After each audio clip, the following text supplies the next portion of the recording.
Hi everyone! Do you still remember how to write linear equations given the different conditions of the lines? We are going to apply that concept in writing equations of parallel and or perpendicular lines. Of course, you are going to take note of this definition. The parallel lines have equal slopes and different y-intercepts.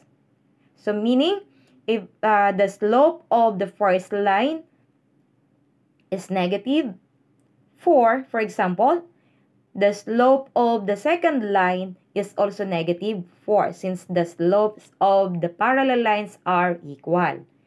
And then their y-intercepts are different. And then for perpendicular lines, the slopes are negative reciprocals. For example, the slope of the first line is 1/2. The slope of the other line would be negative 2. Since the reciprocal of 1/2 is 2 and its negative reciprocal would be negative 2. And take note of this, the y-intercepts are different. So for perpendicular lines, again, the slopes are negative reciprocals and the y-intercepts are different. For example, we are going to find the equations of the two lines. One line, represented by L sub 1, contains the point with coordinates -2, -3. Meaning, this line passes through this point with coordinates -2 and -3 and is parallel to a line represented by L sub 2 that passes through the points with coordinates 3, 8, and 4, 7. So since in the second line or L sub 2, we are given the 2 points. So we can then first find the equation of the second line using this given 2 points. Since we have the 2-point form of the equation of a line. So I hope you could still remember this one. We are going to use this form in finding the equation of a line given the 2 points. So substituting, we have for line sub 2 that passes through the given 2 points 3, 8, and 4, 7. We are going to let 3, 8 be our x sub 1, y sub 1, and 4, 7 be our x sub 2 and y sub 2. Substituting the coordinates to x sub 1, y sub 1, and the x sub 2, y sub 2 in this form. So we have, just copy y in the formula. The minus sign, just copy, and then y sub 1 will be substituted by 8 since this is the given y sub 1. For y sub 2, we have 7, this one. Copy minus sign. Y sub 1 is 8, this one. For our x sub 2, that is 4, this one. Just copy minus sign. And then x sub 1 is 3, this one. So remember, the first coordinate of the point that would be referring to the x coordinate, and the second would be the y. So this is our x sub 1, y sub 1, x sub 2, y sub 2. So we have, just copy x, the minus sign from the formula, x sub 1, which is 3 from the given. Then simplifying, 7 minus 8, that is -1. 4 minus 3, that's +1. Just copy the quantity of x minus 3. And at the left side, just copy y minus 8, this one. Simplifying, -1/1, that is -1. Just copy the quantity of x minus 3 here. And then at the left side would be y minus 8. Just copy. Again, just copy y minus 8 at the left side. And then distribute negative 1 to the terms inside the parentheses by multiplication. So negative 1 times x, that is negative x. Negative 1 times negative 3, that is positive 3. Remember, negative times negative, that is positive. And negative times positive, that is negative. And then adding both sides of the equation by positive 8. So we could eliminate this negative 8 at the left side of the equation. Or simply transpose negative 8 to the other side of the equation. So that becomes positive 8. So at the right side, we have negative x plus 3. Negative x plus 3 plus 8. And then what remains at the left side would be positive y. Simplifying 3 and 8, we have 11. Just copy negative x. And of course, at the left side, we have y. And then for this one, y is equal to negative x plus 11. As you have noticed, this is already in slope-intercept form of the equation of a line. And the numerical coefficient of x is our slope. So the slope is negative 1 and the 11 here is the y-intercept.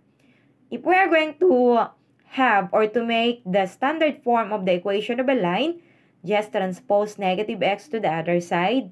So that becomes positive x, this one. Positive x plus y. And then what remains at the right side is 11. So x plus y is equal to 11. This is already in standard form of the equation of a line. So since we are talking about parallel lines, and by definition, parallel lines have equal slope. Since the slope of the second line is negative 1, meaning the slope of the first line is also negative 1. So using this one, we can find the equation of the first line using m is equal to negative 1 and a point negative 2, negative 3 as given in the problem. So the line 1 or the first line passing through this point. And since the second line, which is parallel to the first line, has the slope of negative 1, meaning this line has also the slope of negative 1 since the slopes of parallel lines are equal. So we already have the slope and the point. So I hope you could still remember that if we are given the slope and a point, we can find the equation of a line using the point slope form. This one, y minus y sub 1 is equal to m times the quantity of x minus x sub 1. Substituting the given negative 2, negative 3, the coordinates of the point where the line passes through, and using the slope negative 1, we have here y minus y sub 1 is negative 3, this one negative 3. The slope is negative 1, this one negative 1. And then just copy x minus our x sub 1 is negative 2. Simplifying the signs, y minus negative 3, this becomes y plus 3. Since negative times negative, that's positive. Or the two negative signs come after the other, becomes positive. And so with this one, x minus negative 2 becomes x plus 2. So just copy negative 1, or this is understood as negative 1. And then distribute negative 1 to the terms inside the parentheses by multiplication. So we have negative times x, or negative 1 times x, that is negative x. Negative 1 times positive 2, that is negative 2. Just copy y plus 3 at the left side. And then adding both sides of the equation by negative 3. So we could eliminate negative 3 here. We may have y is equal to negative x minus 2 minus 3. Or simply transpose positive 3 to the right side of the equation. This positive 3 becomes negative 3. So this one. Simplifying negative 2 and negative 3. becomes negative 5. Just copy negative x and of course the equal sign and the variable y at the left side. So y is equal to negative x minus 5. This is already our slope-intercept form of the equation of the first line. And to have the standard form, just transpose negative x to the other side. So that becomes positive x. Positive x plus y is equal to negative 5. Or from here, we are going to add both sides of the equation by positive x. So negative x plus x, that becomes 0. So what remains at the right side is negative 5. And then at the left side, we will have x plus y. So this is already in standard form. So as a summary, L sub 1 with negative 2, negative 3, and is parallel to L sub 2 or line 2 with the coordinates of the points 3, 8, and 4, 7 where the line 2 passes through. The equations of the two lines would be, for L sub 1, line 1 is y is equal to negative x minus 5 in slope-intercept form. And in standard form, we have x plus y is equal to negative 5. For L sub 2, or line 2, we have y is equal to negative x plus 11. And in standard form, so this one is in slope-intercept form. And in standard form, we have x plus y is equal to 11. So look at the slopes of the two lines. The slopes are equal and the y-intercepts are different. So take note of that. The slopes of parallel lines are equal and the y-intercepts are different. So example number 2, we are going to find the equations of the two lines with line L sub 1 containing the point with coordinates 2, 6 and is perpendicular to the other line represented by L sub 2 that passes through the points with coordinates 3, 6, and negative 4, positive 2. So again, in this problem, we are given the 2 points where L sub 2 or the second line passes through. And according to the problem, the two lines are perpendicular. So from this problem, we can find first the equation of the second line before the first line. So just like in example number 1. So we can find the equation of line sub 2 or L sub 2 with points 3, 6, and negative 4, 2. Again, by the use of the 2-point form of the equation of a line. Substituting the coordinates, so let 3, 6 be our x sub 1, y sub 1, and negative 4, 2 be our x sub 2, y sub 2. Substituting into the formula, we have y, just copy y, minus, and then for y sub 1, that's positive 6. This one, positive 6. Copy equal sign. Y sub 2 is positive 2. This one, positive 2. Just copy minus sign. And then y sub 1 is 6. This one here. Copy the fraction symbol. This one. And then for our x sub 2, that is negative 4. X sub 2 is negative 4. This one. And then copy minus sign. X sub 1 is 3. X sub 1 is 3. This one. Just copy quantity of x minus for x sub 1, that's positive 3. So positive 3 will be substituted to x sub 1. So this one. Simplifying, 2 minus 6, that is negative 4. Since they have opposite signs, we are going to subtract them and then copy the sign of a number with bigger absolute value. So that is negative 4. And then negative 4 minus 3, since they have common sign, we are going to add the numbers and then copy the common sign, which is negative. So, negative 7.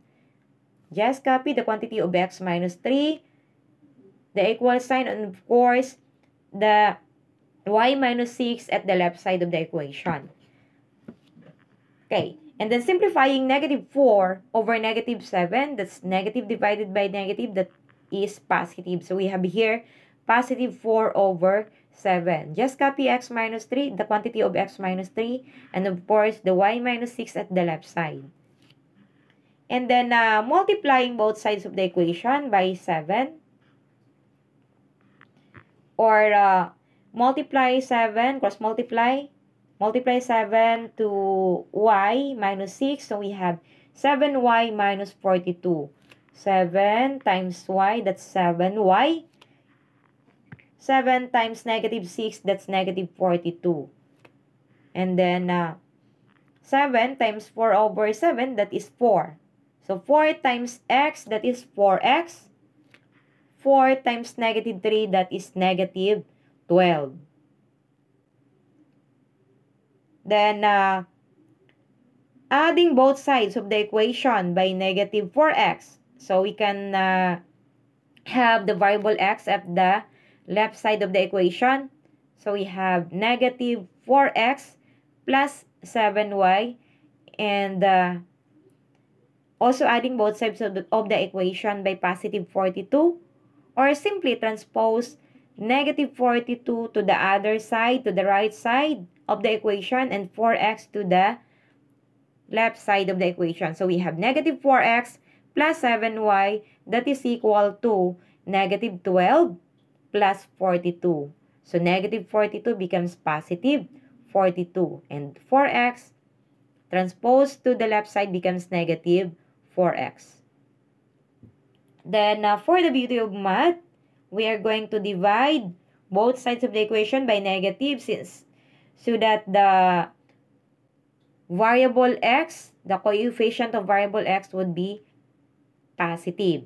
So, dividing all by negative 1, we have negative 4x divided by 4x, that divided by negative 1, that is 4x, and 7y divided by negative 1, that is negative 7y. Copy equal sign, and the negative 12 plus 42, this is positive 30, but divide by negative 1, so we have negative 30.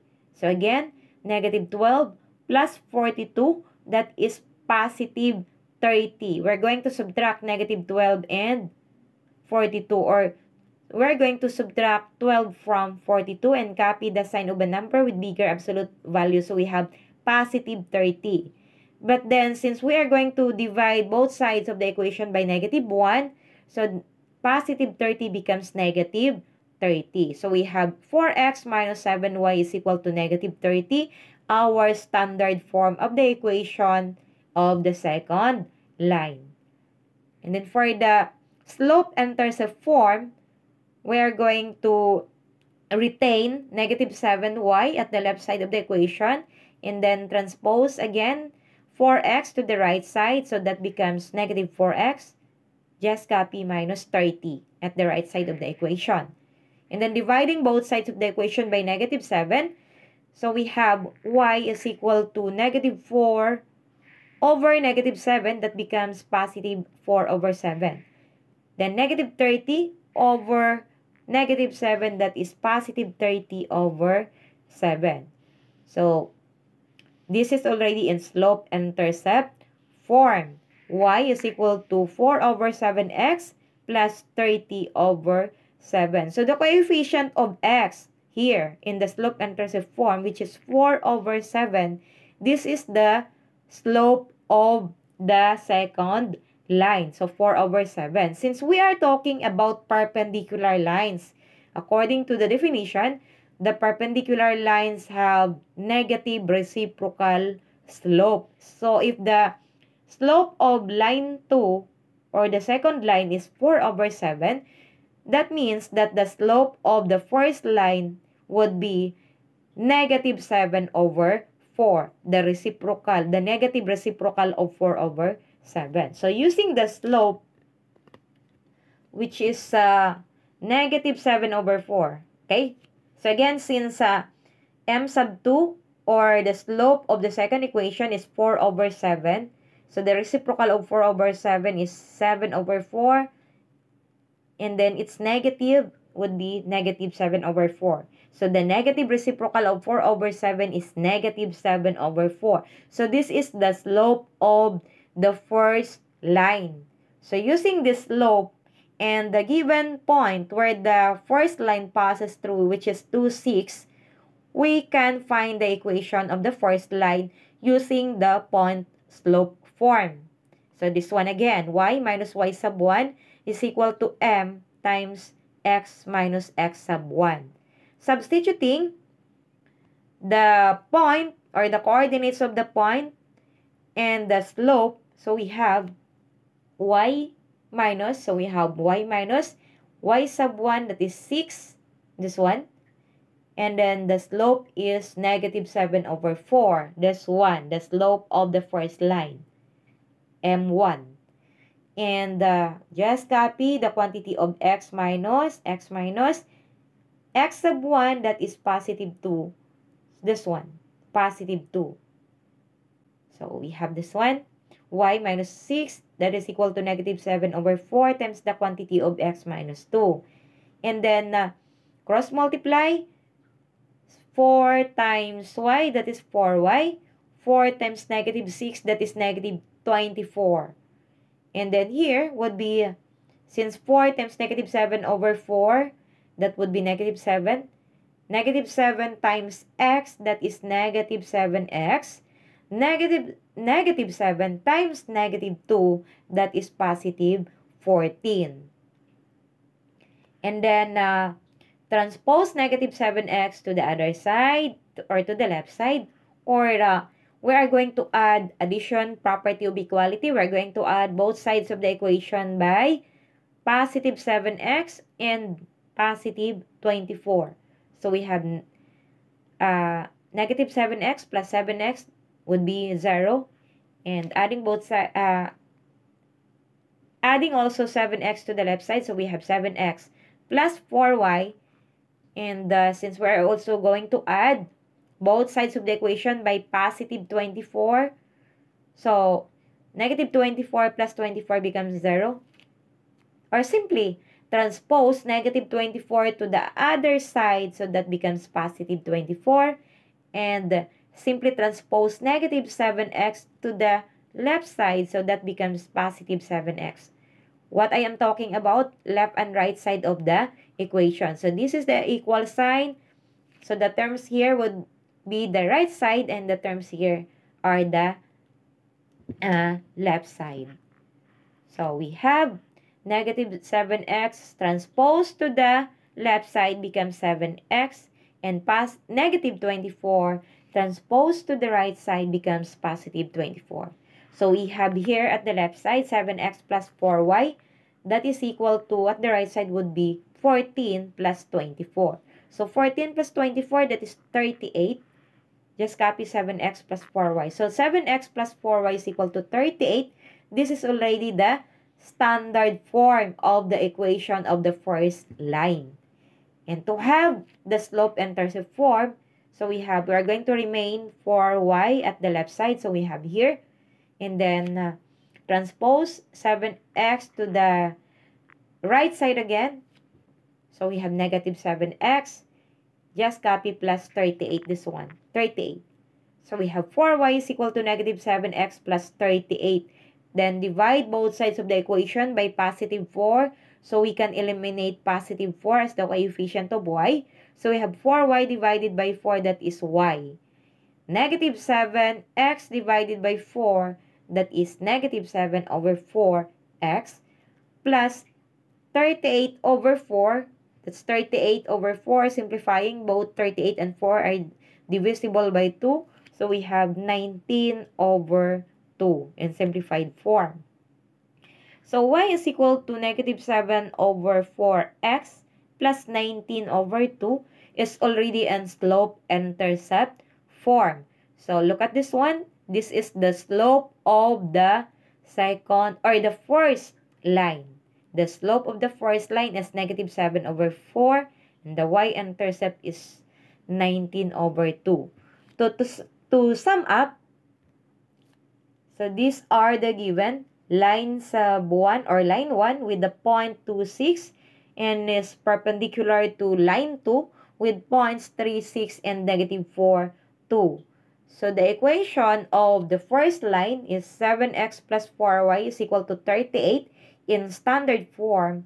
And in slope-intercept form, we have y is equal to negative 7 over 4x plus 19 over 2. And then for the line 2, the second line, we have 4x minus 7y is equal to negative 30 in standard form. And in slope-intercept form, we have y is equal to 4 over 7x plus 30 over 7. So look at their slopes. We have negative 7 over 4 and 4 over 7. So the slopes are negative reciprocals. And their y-intercepts are different. So, take note of that. The perpendicular lines have negative reciprocal slopes and the y-intercepts are different. Okay? So, that's all.